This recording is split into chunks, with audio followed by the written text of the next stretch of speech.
How to transfer crypto from Coinbase to Coinbase wallet. So first of all, click on transfer and then click on send crypto. In this case, we are sending the crypto from Coinbase to Coinbase wallet. So what you need to do is to head over to Coinbase wallet, click on add crypto and click on receive crypto.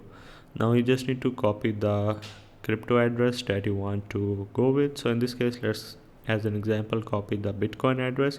Then you just need to go back to Coinbase and make sure that you have verified your information, like adding your ID card or driver license.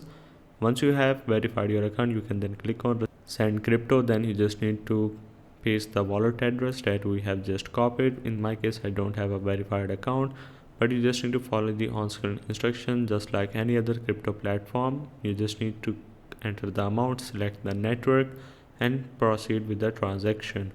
You will going to receive the crypto into your Coinbase wallet within the given time of your chosen network.